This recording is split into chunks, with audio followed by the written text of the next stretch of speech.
શું તમે ક્યારે વિચાર્યું છે કે 20 વર્ષનો સંસાર જે પ્રેમ અને વિશ્વાસના પાયા પર ચણાયેલો હોય તે એક પળમાં કેવી રીતે ધ્વસ્ત થઈ શકે? 45 વર્ષની નેહાએ ક્યારેય સપનામાં પણ નહીં વિચાર્યું હોય કે જે ઘરને તેણે પોતાના લોહી પરસેવાથી સીંચ્યું હતું ત્યાંથી તેને આ રીતે બહાર કાઢી મૂકવામાં આવશે. બહાર મુશળધાર વરસાદ વરસી રહ્યો હતો અને ઘરની અંદર નેહાના હૃદયમાં એક તોફાન ઉઠી રહ્યું હતું. તેના પતિ સુરેશના ચહેરા પર કોઈ પસ્તાવો નહોતો, બસ એક જ જીદ હતી. તેને હવે પોતાની 22 વર્ષની પ્રેમિકા સાથે નવી જિંદગી શરૂ કરવી હતી. આ માત્ર એક છૂટાછેડાની વાત નહોતી, આ એક સ્ત્રીના અસ્તિત્વને મિટાવવાની તૈયારી હતી. શું નેહા ખરેખર હારી ગઈ હતી કે પછી તેના દીકરાના મનમાં કંઈક બીજું જ ચાલી રહ્યું હતું? સુરેશ એક સફળ બિઝનેસમેન હતો. તેના જીવનમાં ગાડી, બંગલો અને સામાજિક પ્રતિષ્ઠા બધું જ હતું. નેહા તેની સાથે 20 વર્ષથી પડછાયાની જેમ રહી હતી. જ્યારે સુરેશ પાસે સાયકલ પણ નહોતી ત્યારે નેહાએ તેને સાથ આપ્યો હતો. પણ કદાચ માણસની સફળતા જ્યારે માથા પર ચડે છે ત્યારે તે જૂની યાદો અને સંબંધોની કિંમત ભૂલી જાય છે. એ રાત્રે ઘરનું વાતાવરણ એકદમ ગંભીર હતું. સુરેશ ડ્રોઈંગ રૂમમાં આટા મારી રહ્યો હતો. તેના હાથમાં ફોન હતો અને ચહેરા પર એક અજીબ પ્રકારની બેચેની હતી. સામે સોફા પર નેહા શાંત બેઠી હતી. તેની આંખોમાં આંસુ હતા, પણ તે હજુ પણ આઘાતમાં હતી.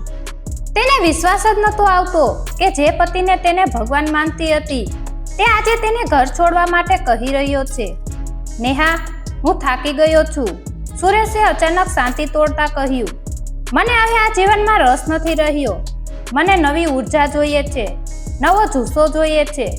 રિયા મારા જીવનમાં આવી છે અને તે મને સમજે જ છે. નેહાએ ધ્રુજતા અવાજે પૂછ્યું, પણ સુરેશ, આપણા 20 વર્ષ આપણા દીકરાનું શું? શું તને જરાય શરમ નથી આવતી કે તારી ઉંમરથી નાની વ્યક્તિ સાથે તું આ કરી રહ્યો છે? સુરેશ હસ્યો, પણ એ હાસ્યમાં ઠંડાશ હતી. ઉંમર માત્ર એક આંકડો છે નેહા, અને રહ્યો પ્રશ્ન દીકરાનો, તો તે મોટો થઈ ગયો છે, તે સમજી જશે. આ ઘરમાં હવે તારી કોઈ જગ્યા નથી. આટલું બોલીને સુરેશે નેહાનું સુટકેસ રૂમમાંથી બહાર ફેંક્યું. ઘરના દરેક ખૂણે જે પ્રેમની સુગંધ આવતી હતી આજે ત્યાં નફરતની સુગંધ ફેલાઈ ગઈ હતી. નેહા ધીમે ડગલે દરવાજા તરફ આગળ વધી. બહાર વીજળીના કડાકા થઈ રહ્યા હતા. જે વ્યક્તિએ 20 વર્ષ પહેલા આ ઘરમાં પગ મૂક્યો હતો આજે તે જ વ્યક્તિ એક અજાણી સ્ત્રીની જેમ રસ્તા પર નીકળી રહી હતી. જ્યારે તે મેઇન ગેટ ખોલી રહી હતી ત્યારે અચાનક પાછળથી અવાજ આવ્યો. એ અવાજ હતો તેના 20 વર્ષના દીકરા આર્યનનો. આર્યન આખી વાત સાંભળી રહ્યો હતો. તેના ચહેરા પર ગુસ્સો નહોતો, પણ એક અજીબ ગંભીરતા હતી. તેણે શાંતિથી પોતાના પિતા તરફ જોયું અને કહ્યું, પપ્પા, તમે આ શું કરી રહ્યા છો? સુરેશે કટાક્ષમાં કહ્યું, તું વચ્ચેનો આ આર્યન, હું જે કરી રહ્યો છું તે મારા સુખ માટે છે. આર્યને કોઈ દલીલ ન કરી. તેણે પોતાની મમ્મી નેહાનો હાથ પકડ્યો અને તેને પાછી અંદર લાવવાને બદલે તે પોતે મમ્મીની સાથે દરવાજા બહાર નીકળ્યો. સુરેશને લાગ્યું કે આર્યન તેને સમજાવવા આવશે, પણ આર્યન તો મમ્મીની સાથે જ ચાલવા લાગ્યો. તું ક્યાં જાય છે? સુરેશે રાડ પાડી. આર્યન ઊભો રહ્યો. તેણે પાછળ ફરીને પિતા સામે જોયું અને જે કહ્યું તેનાથી સુરેશના પગ નીચેથી જમીન સરકી ગઈ. આર્યનના શબ્દોમાં કડવાશ નહોતી, પણ એક એવી સત્યતા હતી જે સુરેશને અંદરથી હચમચાવી ગઈ. બહાર વરસાદનું જોર વધતું જતું હતું. આર્યન અને નેહા મકાનના દરવાજા પાસે ઊભા હતા. સુરેશ પોતાની જગ્યાએ પથ્થરની જેમ ઊભો હતો. આર્યને પિતાની આંખોમાં જોઈને અત્યંત શાંત પણ મક્કમ અવાજે કહ્યું, પપ્પા, તમે જેમને સુખ કહો છો તે કદાચ તમારા જીવનની સૌથી મોટી ભૂલ સાબિત થશે. તમે એક એવી વ્યક્તિને ઘરની બહાર કાઢી રહ્યા છો જેના કારણે તમારી આજે સમાજમાં ઓળખ છે. પણ યાદ રાખજો, જે દિવાલ પર તમે તમારી સફળતાનું ચણતર કર્યું છે એ દિવાલનો પાયો મારી મમ્મી છે. સુરેશને આશા હતી કે આર્ય તેને સમજાવશે અથવા તેની સાથે રહેવાની જીદ કરશે, પણ આર્યનના શબ્દોમાં એક એવી પરિપક્વતા હતી જેણે સુરેશના અહંકારને સીધી ઈજા પહોંચાડી. આર્યને ફરી કહ્યું, તમે રિયાને અંદર લઈ આવશો, પણ યાદ રાખજો, જે ઘરમાંથી તમે વિશ્વાસને કાઢી મૂક્યો છે ત્યાં કોઈ દિવસ સુખ શાંતિ નહીં રહી શકે. આજે તમે જેમને સાથ આપવા જઈ રહ્યા છો તે કદાચ તમારા પૈસાની જ દીવાની છે, તમારા સ્વભાવની નહીં. સુરેશ ગુસ્સામાં લાલચોળ થઈ ગયો.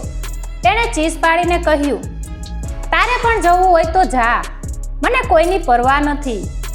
રિયા મને પ્રેમ કરે છે અને હું તેની સાથે જ રહીશ. આર્યને એક સ્મિત કર્યું જે સુરેશને વધુ ડરાવી ગયું. તેણે નેહાનો હાથ પકડ્યો અને કહ્યું, ચલો મમ્મી, આપણે જઈએ. જેને આપણે પોતાનું સર્વસ્વ આપ્યું તેને કદાચ હવે આપણી જરૂર નથી. તેઓ બંને અંધારી રાતમાં ઘરની બહાર નીકળી ગયા. સુરેશ પાછળ ઊભો રહ્યો. તેને લાગ્યું કે તે જીતી ગયો છે, પણ તે જાણતો નહોતો કે તેણે શું ગુમાવ્યું છે. રાતના સમયે બંને મા દીકરો નજીકના એક નાના ભાડાના મકાનમાં પહોંચ્યા. આર્યન પાસે પોતાની થોડી બચત હતી. તેણે તે રાત કોઈ રીતે વિતાવી. નેહા હજુ પણ સદમામાં હતી. તેને સમજાતું નહોતું કે જે દીકરાને તેને લાડકોડથી ઉછેર્યો હતો તે હવે તેની જવાબદારી કેવી રીતે ઉપાડશે. બીજા દિવસે સવારે આર્યને મમ્મીને ચા બનાવીને આપી અને પોતાની તૈયારીઓ શરૂ કરી. આર્યન માત્ર 20 વર્ષનો હતો, પણ તે ખૂબ જ હોશિયાર હતો. તેણે ફ્રીલાન્સિંગમાં પોતાનું કામ શરૂ કરી દીધું અને તે પોતાની મહેનતથી પૈસા કમાઈ શકતો હતો. તેણે નેહાને સમજાવતા કહ્યું, મમ્મી, રડવાનું બંધ કર. જે માણસને આપણી કદર નથી તેના માટે રડવું એ આપણું અપમાન છે. હવે આપણે એવી રીતે જીવશું કે તે પોતે જ તેની ભૂલ પર પસ્તાશે. દિવસો જતા નેહા પણ સ્વસ્થ થવા લાગી. આર્યને તેને રસોઈની સાથે સાથે નાના ઓર્ડરો લેવાનો વ્યવસાય પણ શરૂ કરાવ્યો. નેહાના હાથની રસોઈ ખૂબ જ વખણાતી હતી. ધીરે ધીરે તેમની આર્થિક સ્થિતિ સુધરવા લાગી. બીજી તરફ સુરેશના ઘરમાં શું થઈ રહ્યું હતું તેની કોઈને ખબર નહોતી, પણ અફવા એવી હતી કે રિયા તેના ઘરે આવ્યા પછી બધું જ બદલાઈ ગયું હતું. સુરેશ જે લક્ઝરી લાઈફ જીવતો હતો તે હવે ધીરે ધીરે ઘટવા લાગી હતી. રિયાના ખર્ચાઓ એટલા વધી ગયા હતા કે સુરેશની આવક ટૂંકી પડવા માંડી હતી. સુરેશને સમજાયું કે જે ઘર તેણે નેહા સાથે પ્રેમથી ચલાવ્યું હતું ત્યાં હવે માત્ર તણાવ અને ઝઘડાઓ છે. નેહાના ગયા પછી ઘરનું વાતાવરણ એકદમ બદલાઈ ગયું હતું. આર્યનનું ઘર છોડીને જવું એ સુરેશ માટે સૌથી મોટો ફટકો હતો. સમય પસાર થતો ગયો. આર્યન અને નેહાએ પોતાની એક નવી અને નાનકડી દુનિયા વસાવી લીધી હતી. નેહા હવે પહેલા જેવી લાચાર નહોતી રહી. પોતાના પગ પર ઊભા રહેવાનો આત્મવિશ્વાસ તેના ચહેરા પર સ્પષ્ટ દેખાતો હતો. બીજી તરફ સુરેશના આલિશાન બંગલામાં હવે સુખ શાંતિનું નામો નિશાન નહોતું. રિયા, જેને સુરેશ પોતાની નવી જિંદગી માનતો હતો, તેનું અસલી રૂપ હવે સામે આવી રહ્યું હતું.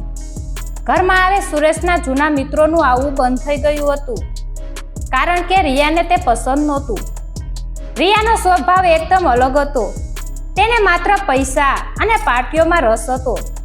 સુરેશ, જેને વર્ષો સુધી લોહી પાણી એક કરીને પોતાનો બિઝનેસ ઊભો કર્યો હતો, રિયા તેના પૈસાને પાણીની જેમ વહાવી રહી હતી. સુરેશને ધીમે ધીમે સમજાયું કે તે માત્ર એક એટીએમ બનીને રહી ગયો છે. એક દિવસ બિઝનેસમાં મોટું નુકસાન થયું. સુરેશના કામમાં ધ્યાન ન રહેવાને કારણે પ્રોજેક્ટ નિષ્ફળ જવા લાગ્યા. તેણે મદદ માટે રિયા તરફ જોયું, પણ રિયા તો તેના મિત્રો સાથે પાર્ટીમાં વ્યસ્ત હતી. સુરેશે જ્યારે તેને પરિસ્થિતિ સમજાવવાની કોશિશ કરી ત્યારે રિયાએ સામો પ્રશ્ન કર્યો, સુરેશ, જો તું મને લક્ઝરી લાઈફ નથી આપી શકતો તો તારા હોવાનો અર્થ શું છે? આ શબ્દો સુરજના કાનમાં કોઈ ધારદાર તલવારની જેમ વાગ્યા. તેને તે જ ક્ષણે નેહાની યાદ આવી ગઈ. જ્યારે બિઝનેસમાં ખરાબ દિવસો હતા ત્યારે નેહાએ પોતાની સોનાની બંગડીઓ વેચીને સુરેશને મદદ કરી હતી. નેહાએ ક્યારેય સુરેશ પાસે કોઈ મોટી માંગણી નહોતી કરી. બસ એક જ અપેક્ષા હતી, સાથ અને આદર. સુરેશે અરીસામાં પોતાનું પ્રતિબિંબ જોયું. તે વૃદ્ધ અને થાકેલો દેખાઈ રહ્યો હતો. બીજી બાજુ આર્યન સોશિયલ મીડિયા પર અને પોતાના કામમાં ખૂબ જ સફળ થઈ રહ્યો હતો. તેણે એક નાનકડો બિઝનેસ શરૂ કર્યો હતો જે ખૂબ જ ઝડપથી પ્રગતિ કરી રહ્યો હતો. આર્યને ક્યારેય પોતાના પિતાની મદદ નહોતી લીધી. તેણે મમ્મી નેહાને દુનિયાની સામે એક નવી ઓળખ અપાવી હતી. લોકો નેહાની હિંમત અને આર્યનના સંસ્કારોના વખાણ કરતા હતા. સુરેશના મિત્ર વર્તુળમાં પણ ચર્ચાઓ થવા લાગી હતી. લોકો કહેતા સુરેશે બહુ મોટી ભૂલ કરી. જે રત્ન તેણે ગુમાવ્યું તે તેને ફરી ક્યારેય નહીં મળે. સુરેશ હવે એકલો પડી ગયો હતો. ઘરમાં નોકરો પણ હવે તેની વાત માનવાનું ટાળતા, કારણ કે રિયાએ સત્તા પોતાના હાથમાં લઈ લીધી હતી. સુરેશ હવે પોતાના જ ઘરમાં એક કેદી જેવો અનુભવ કરી રહ્યો હતો. એક રાત્રે જ્યારે સુરેશ ઘરની ગેલેરીમાં બેસીને જૂની યાદો તાજી કરી રહ્યો હતો, ત્યારે તેને અચાનક આર્યનનો ફોન આવ્યો. આટલા મહિનાઓ પછી આર્યનનો ફોન જોઈને સુરેશનું હૃદય જોરથી ધડકવા લાગ્યું. ફોન ઉપાડવો કે નહીં તે નિર્ણય લેવામાં તેને ઘણી મથામણ થઈ. છેવટે તેણે ધ્રુજતા હાથે ફોન ઉપાડ્યો. હા આર્યન. સુરેશનો અવાજ ભીનો હતો. પપ્પા, મમ્મી એક નાનકડો પ્રોગ્રામ કરી રહી છે. તે સફળ થઈ છે અને અમે એક નાની પાર્ટી રાખી છે. કદાચ તમારે આવવાની જરૂર નથી, પણ મમ્મીએ કહ્યું કે તમને જાણ કરવી જોઈએ. આર્યનનો અવાજ એકદમ ઠંડો હતો. સુરેશને તે ક્ષણે સમજાયું કે તેના દીકરાએ તેને માફ કર્યો નથી, પણ તે તેને નફરત પણ નથી કરતો. તે તો બસ તેને તેની ભૂલનો અહેસાસ કરાવી રહ્યો છે.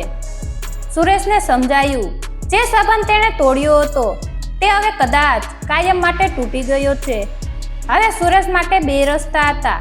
એક બાજુ પોતાનો અહંકારી પ્રેમિકા અને બીજી બાજુ પોતાનો પરિવાર. શું સુરેશ હિંમત કરીને રિયાને છોડી દેશે કે પછી તે આ જ નર્કમાં સળતો રહેશે? આર્યનનો ફોન કટ થયા પછી સુરેશ લાંબો સમય સુધી શાંત બેસી રહ્યો. એ રાત્રે રિયા તેની સહેલીઓ સાથે મોડી રાત્રે ઘરે આવી. તે નશામાં હતી અને સુરેશ પણ બિનજરૂરી આરોપો લગાવી રહી હતી. તમારા જેવા નમાલા માણસ સાથે રહેવું એ મારી સૌથી મોટી ભૂલ છે. બિઝનેસ ડૂબી ગયો અને હવે તમારી પાસે કશું જ નથી. રિયાના આ શબ્દો સુરેશના હૃદયમાં તીરની જેમ વાગ્યા. સુરેશ, જેણે રિયા માટે પોતાના 20 વર્ષનો સંસારને આગ લગાડી હતી, તે આજે રિયાની નજરમાં એક નિષ્ફળ માણસ હતો. સુરેશ હવે ચૂપ ન રહ્યો. તેને ગર્જના કરીને કહ્યું, બસ રિયા, ઘણું થયું. આ ઘર અને આ પૈસા મારા મહેનતની કમાણી છે, તારા ખર્ચની જગ્યા નથી. જે દિવસે મેં નેહાને કાઢી મૂકી તે દિવસથી જ મારા નસીબ પણ સાથ છોડી ગયા છે. મને હવે સમજાય છે કે હું શું ખોઈ બેઠો છું. રિયા હસી પડી અને બોલી, તો જાઓ ને નેહા પાસે, જોઈએ છે કે તે તમને અપનાવે છે કે નહીં. બીજા દિવસે સુરેશ હિંમત કરીને એ સરનામે પહોંચ્યો જે તેને આર્યને ફોન પર આપ્યું હતું. એક નાનકડું પણ ખૂબ જ સુંદર અને સુઘડ ઘર હતું. બગીચામાં નેહા ફૂલોને પાણી પાઈ રહી હતી. તે ખૂબ જ શાંત અને ખુશ દેખાતી હતી. જ્યારે તેણે સુરેશને જોયો ત્યારે તેના ચહેરા પર કોઈ ગુસ્સો કે નફરત નહોતી, બસ એક કરુણા હતી. આર્યન ઘરની બહાર આવ્યો. તેને પિતાને જોઈને તે એક ડગલું પાછળ હટી ગયો. પપ્પા, તમે અહીં તમને કોઈએ આમંત્રણ નથી આપ્યું. સુરેશની આંખોમાંથી આંસુ વહેવા લાગ્યા. તેણે આર્યનના પગ પકડવાનો પ્રયત્ન કર્યો, પણ આર્યને તેને રોક્યો. પપ્પા, સંબંધોમાં પગ પકડવાની જરૂર નથી હોતી, પણ જે સમયે જરૂર હતી ત્યારે તમે અમને પગ નીચે કચડી નાખ્યા હતા. તમે આજે જે જોઈ રહ્યા છો તે મારી મમ્મીના સંઘર્ષનું પરિણામ છે. તમારી કોઈ મહેરબાની નથી. નેહા નજીક આવી અને શાંતિથી બોલી, સુરેશ, તમે જે શોધવા આવ્યા છો તે કદાચ અહીં નથી. અમે અમારી દુનિયામાં ખુશ છીએ. તમે જઈ શકો છો. સુરેશને સમજાયું કે તે જે માફી માંગવાયો હતો તે એટલી સહેલી નથી. તેના અહંકારને તો ઠેસ પહોંચી જ હતી, પણ તેનું હૃદય પણ ભારે હતું. તેણે દૂરથી જોયું કે નેહા અને આર્યન એકબીજા સાથે કેટલા પ્રેમથી વાત કરી રહ્યા હતા. તે સુખ જે પહેલા તેના ઘરમાં હતું તે આજે બહાર હતું. સુરેશને તે જ ક્ષણે એક અજીબ વિચાર આવ્યો. શું તેણે પાછા જઈને રિયાને ઘરની બહાર કાઢી મૂકવી જોઈએ? પણ શું એટલું કરવાથી બધું ઠીક થઈ જશે? સુરેશ અસમંજસમાં હતો. તે ત્યાંથી પાછો ફર્યો, પણ આ વખતે તેનો ઈરાદો કંઈક અલગ હતો. તેણે નક્કી કર્યું કે તે હવે રિયાના કહ્યામાં નહીં રહે અને પોતાના ખોવાયેલા માનને પાછું મેળવશે. તે ઘરે પહોંચ્યો ત્યારે રિયા સામાન પેક કરી રહી હતી. તેને ખબર પડી ગઈ હતી કે સુરેશ પાસે હવે પૈસા નથી રહ્યા. હું જઈ રહી છું સુરેશ, આ ગરીબ ઘરમાં રહેવા કરતાં તો રસ્તા પર ભીખ માંગવી સારી. રિયા ઘર છોડીને જતી રહી. સુરેશ એકલો રહી ગયો, પણ એક અજીબ શાંતિ અનુભવાઈ. તે શાંતિ જે તેને 20 વર્ષની નેહાની સાથે મળી હતી. રિયાના ગયા પછી ઘર એકદમ શાંત થઈ ગયું હતું. સુરેશ માટે એ શાંતિ પહેલા જેવી સુખદ નહોતી, પણ એક ખાલીપો હતી. રિયા તો જતી રહી હતી, પણ તે પોતાની પાછળ ઘણું બધું તબાહીનું દ્રશ્ય મૂકી ગઈ હતી. સુરેશનું બેંક બેલેન્સ ખાલી હતું અને બિઝનેસમાં મોટા દેવા થઈ ગયા હતા. એક સફળ માણસ જેણે જીવનમાં ક્યારેય પાછું વળીને જોયું નહોતું, તે આજે રસ્તા પર આવી ગયો હતો. પણ સુરેશ હવે પહેલા જેવો રહ્યો નહોતો. જે અહંકાર અને મિથ્યાભિમાન તેને નેહાથી દૂર લઈ ગયું હતું, તે બધું જ રિયાના જવાબની સાથે જ ખરી ગયું હતું. તેને સમજાયું કે નેહા માત્ર તેની પત્ની નહોતી, તે તો તેના જીવનની લક્ષ્મી હતી. તે નેહા જ હતી જેના કારણે આ ઘર બન્યું હતું, અને આજે નેહા વગર આ ઘર માત્ર એક ઈંટોનું માળખું બની ગયું હતું. બીજી બાજુ આર્યન અને નેહા પોતાની નવી દુનિયામાં ખૂબ જ મહેનત કરી રહ્યા હતા. આર્યને પોતાની બુદ્ધિ અને નેહાની કલાનો ઉપયોગ કરીને એક નાનો ઓર્ગેનિક ફ્રૂટ બિઝનેસ શરૂ કર્યો હતો. લોકોમાં તેમની વસ્તુઓની માંગ વધી રહી હતી. એક દિવસ આર્યનને ખબર પડી કે તેના પિતા સુરેશનું ઘર બેંક દ્વારા જપ્ત કરવામાં આવ્યું છે. આર્યનના મનમાં પિતા માટે ઘણો ગુસ્સો હતો, પણ તેની મમ્મી નેહાના સંસ્કારોએ તેને વિચારવા મજબૂર કર્યો. નેહાએ આર્યનને કહ્યું, બેટા, ભૂલ માણસની હોય છે, માણસાઈની નહીં. જેણે આપણને દુઃખ આપ્યું તેને દુઃખ આપવામાં આપણી મહાનતા નથી. આપણે શું ગુમાવ્યું તે યાદ રાખવા કરતાં આપણે શું મેળવ્યું તે યાદ રાખીને આગળ વધવું જોઈએ. સુરેશ હવે એક નાની ભાડાની રૂમમાં રહેવા લાગ્યો હતો. તે રોજ સવારે ઉઠીને નેહાના ઘરની બહાર જઈને ઊભો રહેતો. તે અંદર જવાની હિંમત નહોતો કરી શકતો. બસ દૂરથી જોતો કે આર્યન અને નેહા કેટલા ખુશ છે. એક દિવસ નેહાએ તેને જોઈ લીધો. તે જેવી રીતે લથડિયા ખાતા અને થાકેલા પગલે પાછો ફરી રહ્યો હતો. તે જોઈને નેહાનું હૃદય પીગળી ગયું. નેહાએ આર્યનને કહ્યું, આર્યન, જા તેને બોલાવી લાવ. આ રીતે તેને રસ્તા પર રઝળતો મૂકવો એ આપણા સંસ્કારો નથી. આર્યન થોડો અચકાયો, પણ માતાની વાત માનીને તે સુરેશ પાસે ગયો. જ્યારે આર્યને સુરેશનો હાથ પકડ્યો ત્યારે સુરેશ ડૂસકા ભરીને રડી પડ્યો. તેણે આર્યનને ગળે લગાવી લીધો. બેટા, મને માફ કરી દે. મેં મારા સુખ માટે તમારી ખુશીઓનો ભોગ લીધો. હું આજે ભિખારી જેવો બની ગયો છું, પણ મારા પશ્ચાતાપની અગ્નિમાં હું રોજ સળગી રહ્યો છું. આર્યન તેને ઘરે લઈ આવ્યો. નેહાને જોઈને સુરેશની આંખોમાં શરમ હતી. તેણે નેહાના પગમાં પડીને માફી માંગી. નેહા, મેં તને ઘરની બહાર કાઢી મૂકી હતી, પણ તે મને આજે તારા હૃદયમાં સ્થાન આપ્યું છે. તારા જેવી પત્ની મળવી એ મારું સૌભાગ્ય હતું, જે મેં લાત મારીને ખોઈ દીધું હતું. નેહાએ સુરેશને ઊભો કર્યો અને કહ્યું, સુરેશ, જે વીતી ગયું તે ભૂતકાળ છે.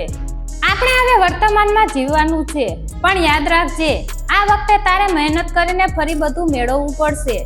હું અને આર્યન તારી સાથે છીએ, પણ તારે પણ બદલવું પડશે. સુરેશને જાણે નવું જીવન મળ્યું. જે પિતાએ ક્યારેય રસોડામાં પગ નહોતો મૂક્યો, તે આજે આર્યનના કામમાં મદદ કરવા લાગ્યો હતો. તે નેહાના બિઝનેસમાં ડિલિવરી બોય બનીને પણ કામ કરવા તૈયાર હતો. તેના ચહેરા પરથી અહંકાર ગાયબ થઈ ગયો હતો, અને ત્યાં એક સાચા પસ્તાવાની ચમક આવી ગઈ હતી. સમય એક એવો મલમ છે જે મોટામાં મોટા ઘાને પણ ભરી દે છે. સુરેશના પરિવર્તનને હવે 1 વર્ષ પૂરું થયું હતું. જે માણસ એક સમયે અહંકારમાં ડૂબેલો હતો તે આજે નેહા અને આર્યનના નાના વ્યવસાયનો સૌથી મોટો ટેકો બની ગયો હતો. તેણે પોતાની મહેનતથી અને નેહાની સમજદારીથી ફરીથી બધું મેળવવાનું શરૂ કર્યું હતું. તેમણે માત્ર પૈસા જ નહીં પણ ગુમાવેલો આત્મવિશ્વાસ પણ પાછો મેળવ્યો હતો. આર્યને જે કર્યું તે જોઈને આખું શહેર નવાઈ પામ્યું હતું. એક દીકરાએ પોતાના પિતાને ત્યજા નહોતા પણ તેમને સુધારવાની તક આપી હતી. સુરેશે પણ સાબિત કરી દીધું હતું કે માણસ જો ઈચ્છે તો પોતાની ભૂલોમાંથી શીખીને નવી શરૂઆત કરી શકે છે. આજે તેઓ ત્રણેય એક સુખી પરિવાર તરીકે પોતાની નવી ઓળખ બનાવી ચૂક્યા હતા. એક દિવસ સુરેશ તેમના જૂના બંગલા પાસેની એ ગલીમાંથી પસાર થવાનું થયું જ્યાં તે પહેલા રહેતા હતા. તેને રિયાની યાદ આવી પણ હવે તેના મનમાં કોઈ કડવાશ નહોતી. તેને સમજાઈ ગયું હતું કે જીવનમાં કોઈ પણ વ્યક્તિ કાયમી નથી. જે કાયમી છે તે છે તમારા પરિવારના સંસ્કારો અને તમારો પ્રેમ. આર્યને જ્યારે પોતાનો નવો શોરૂમ ખોલ્યો ત્યારે તેણે સૌથી પહેલા પોતાના પિતા સુરેશના હાથે જ રિબિન કપાવી. તે દિવસે સુરેશની આંખોમાં આંસુ હતા. તેણે આર્યનને ગળે લગાવીને કહ્યું, બેટા, તું ન હોત તો કદાચ હું આજે ક્યાંક રસ્તા પર હોત. તે મને પિતા તરીકે નહીં પણ એક માણસ તરીકે ફરી જન્મ આપ્યો છે. નેહા આ બધું જોઈને માત્ર સ્મિત કરી રહી હતી કારણ કે તેને ખબર હતી કે તે જીતી ગઈ છે પોતાનો સંસાર પાછો મેળવીને. આ વાર્તા આપણને શીખવે છે કે જીવનમાં ગમે તેટલી સફળતા મળે પણ જો તેમાં પરિવારનો ટેકો અને પ્રેમાળ જીવનસાથી ન હોય તો તે બધું જ ખાલી છે. અહંકાર હંમેશા વિનાશ નોતરે છે જ્યારે ક્ષમા અને પ્રેમ હંમેશા નવી શરૂઆતનો રસ્તો ખોલે છે. સાચું સુખ પૈસામાં નહીં પણ સાથે બેસીને ખાધેલી એક ટકની રોટલીમાં અને એકબીજાના આદરમાં છે. જીવનમાં અહંકાર એ સફળતાનો સૌથી મોટો દુશ્મન છે. સંબંધોમાં તિરાડ પડે તો તેને પ્રેમ અને સમજદારીથી જોડી શકાય છે પણ જો તમે તેને તોડી નાખશો તો તે ક્યારેય પહેલીવાર જેવું રહી શકતું નથી. માટે તમારી પાસે જે છે તેની કદર કરો કારણ કે સમય અને સંજોગો ગમે ત્યારે બદલાઈ શકે છે. મિત્રો, આ હૃદયસ્પર્શી વાર્તા તમને કેવી લાગી? શું તમે પણ ક્યારેય આવી કોઈ પરિસ્થિતિમાંથી પસાર થયા છો જ્યાં તમારે તમારા અહંકારને છોડીને સંબંધોને સાચવવા પડ્યા હોય? નીચે કોમેન્ટમાં તમારા અનુભવો જરૂરથી જણાવજો. અને હા, જો તમને આ વાર્તા ગમી હોય તો તમારા પરિવાર અને મિત્રો સાથે આ વિડીયો જરૂર શેર કરજો અને અમારી ચેનલને સબસ્ક્રાઇબ કરો. આભાર.